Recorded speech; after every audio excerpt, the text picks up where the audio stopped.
right. So for this week, um, not too much going on Monday.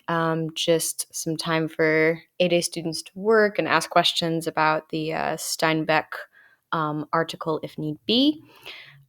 Tuesday will be very full though. So I want you to have at least a mini exam experience before you go into, the very serious endurance test that is the AP exam. So I'm going to give you 2 essays in one day. So one 95-minute time period to take a synthesis essay and a rhetorical analysis essay. Now, our class period obviously is 93 minutes.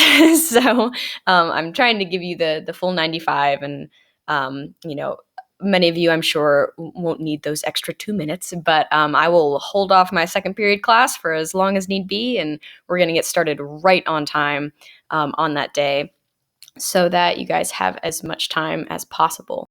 Now, for B-Day group, I'm actually going to have you guys take this on Thursday.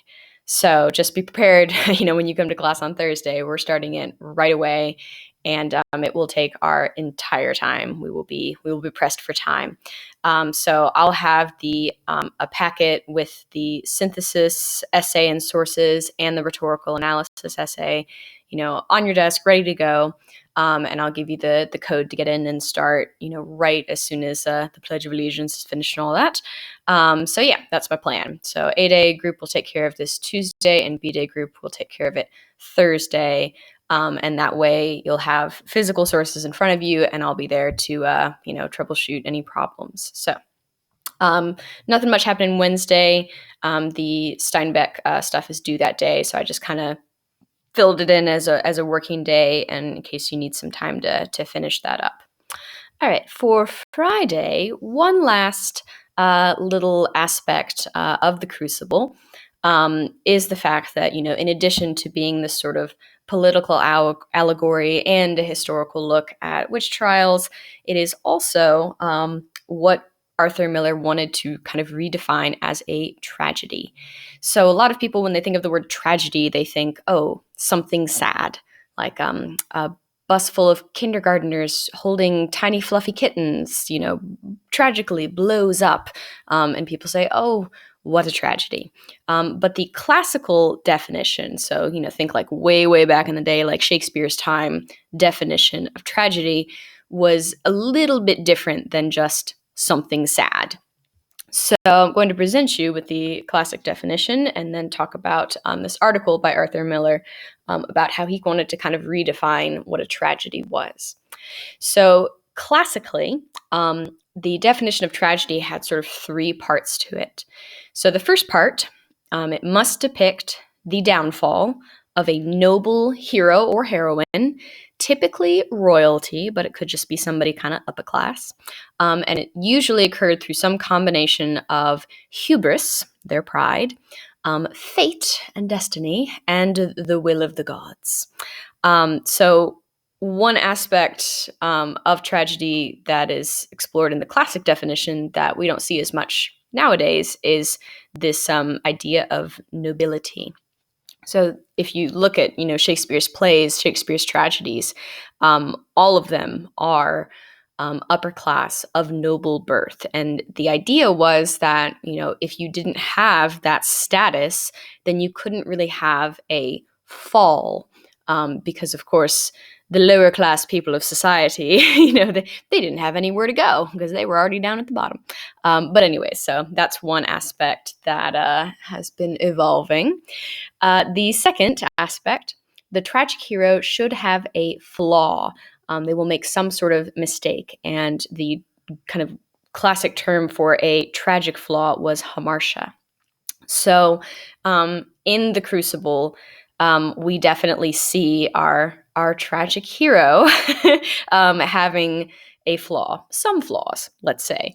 And we can see how his flaw, his mistake that he's made, his, personality trait kind of helps lead him to his downfall.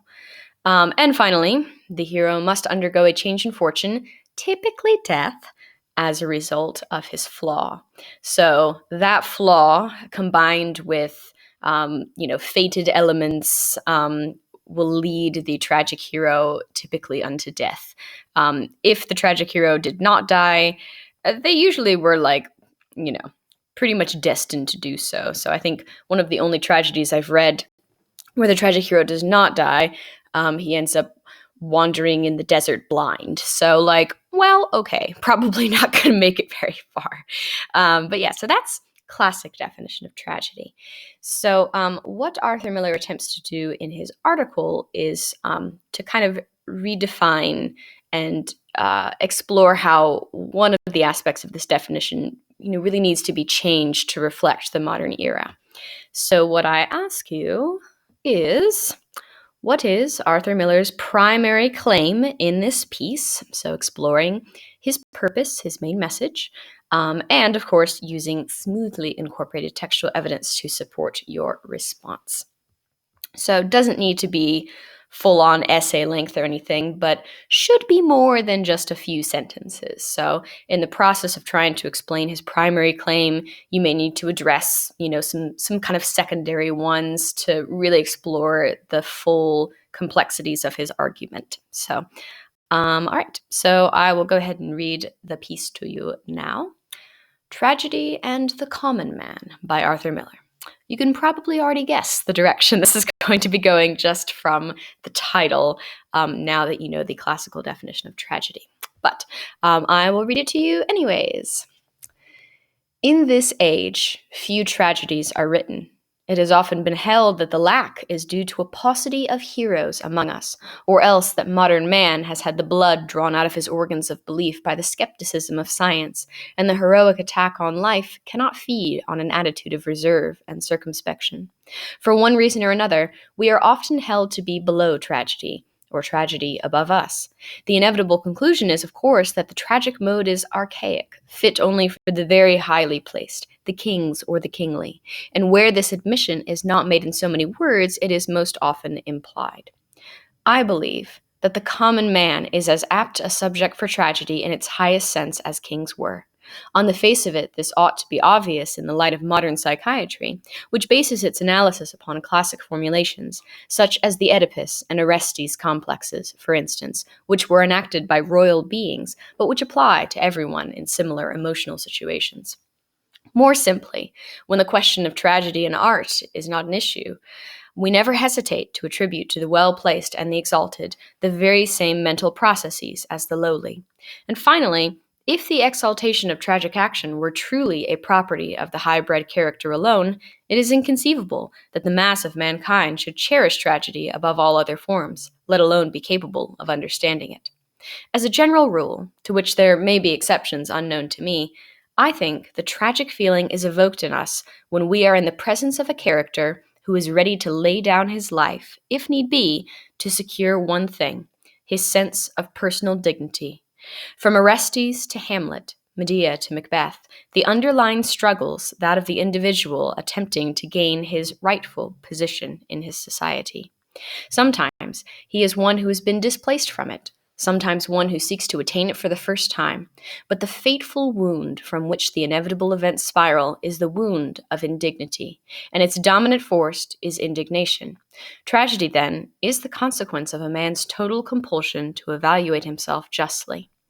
In the sense of having been initiated by the hero himself, the tale always reveals what has been called his tragic flaw, a failing that is not peculiar to grand or elevated characters, nor is it necessarily a weakness.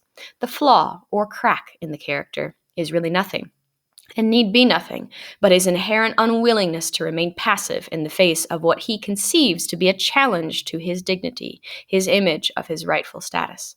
Only the passive, only those who accept their lot without active retaliation are flawless. Most of us are in that category. But there are among us today, as there always have been, those who act against the scheme of things that degrades them. And in the process of action, everything we have accepted out of fear or insensitivity or ignorance is shaken before us and examined. And from this total onslaught by an individual against the seemingly stable cosmos surrounding us, from this total examination of the unchangeable environment, comes the terror and the fear that is classically associated with tragedy. More important, from this total questioning of what has previously been unquestioned, we learn. And such a process is not beyond the common man. In revolutions around the world, these past 30 years, he has demonstrated again and again this inner dynamic of all tragedy. Insistence upon the rank of the tragic hero, or the so-called nobility of his character, is really but a clinging to the outward forms of tragedy. If rank or nobility of character was indispensable, then it would follow that the problems of those with rank were the particular problems of tragedy. But surely, the right of one monarch to capture the domain from another no longer raises our passions, nor are our concepts of justice what they were to the mind of an Elizabethan king. The quality in such plays that does shake us, however, derives from the underlying fear of being displaced, the disaster inherent in being torn away from our chosen image of what or who we are in this world. Among us today, this fear is as strong and perhaps stronger than it ever was. In fact, it is the common man who knows this fear best.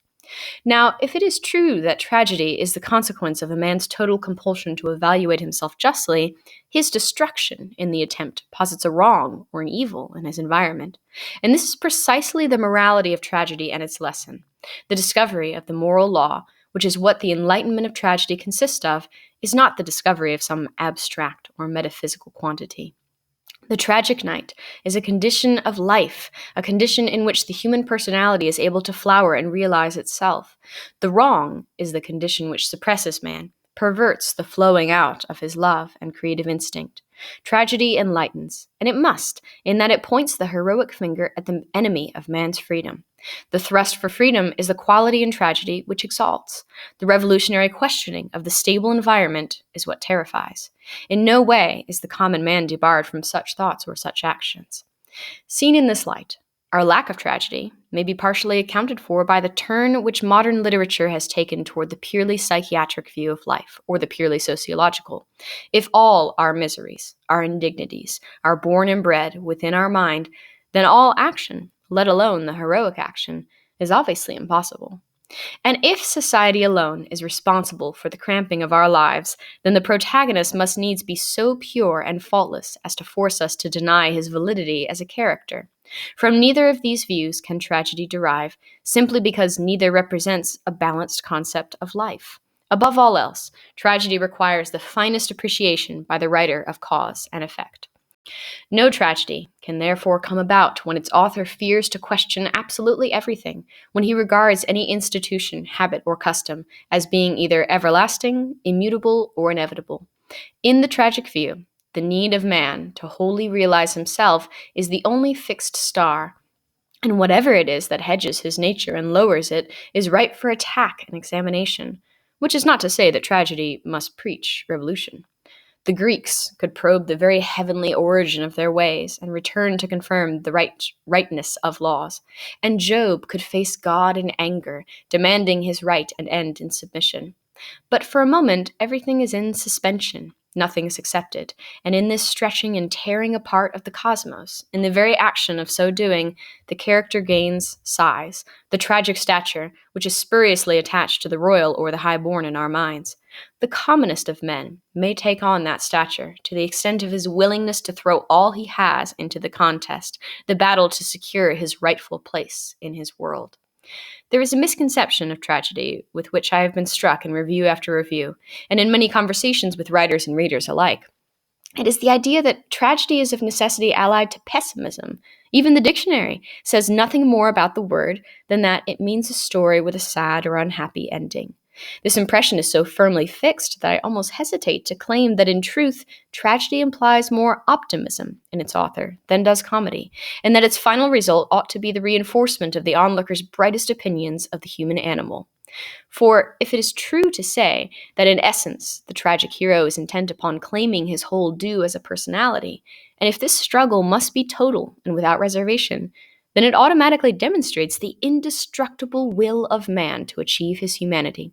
The possibility of victory must be there in tragedy. Where pathos rules, where pathos is finally derived, a character has fought a battle he could not possibly have won. The pathetic is achieved when the protagonist is, by virtue of his witlessness, his insensitivity, or the very air he gives off, incapable of grappling with a much superior force. Pathos truly is the mode for the pessimist. But tragedy requires a nicer balance between what is possible and what is impossible. And it is curious, although edifying, that the plays we revere, century after century, are the tragedies. In them, and in them alone, lies the belief, optimistic if you will, in the perfectibility of man. It is time, I think, that we who are without kings took up this bright thread of our history and followed it to the only place it can possibly lead in our time, the heart and spirit of the average man. Right, and that is all.